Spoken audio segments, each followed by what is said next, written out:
If they don't challenge the behavior, they support the behavior. And that is the brutal truth about enabling parents. And it's often where most of the grief lies, because very often, if we grow up with a parent who we find unfair, mean, controlling, intrusive, or any of the other things a narcissistic or toxic parent can be, we can pin our safety, our well-being, our happiness on the good parent or whoever else is being nicer to us than the toxic parent.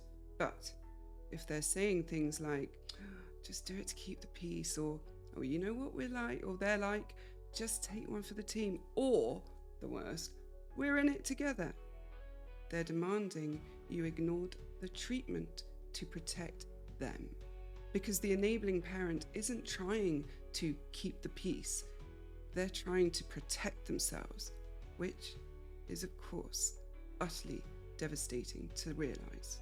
And I know there are going to be comments saying, but they're being abused too. And my answer to that is always the same. They're an adult. They have agency a child just doesn't have. They can get benefits, a job, housing. And sure, it might take some organising and it might be difficult to do. And the risk of leaving is big, but they still can. A child just can't do any of that. And the alternative is to allow a child to continue to be abused. Anyone who turns a blind eye is making a choice. They're not blind, they're choosing not to look. They're choosing not to challenge. They're choosing abuse for their child to protect themselves. And it's that awful, gut-wrenching realization that often hurts the most.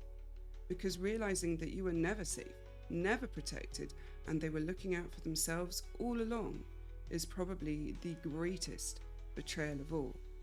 And if this is you right now, I'm so sorry. Your anger is valid. Your pain is valid. You are valid. And you deserved so much more. Hope that helps. Take care.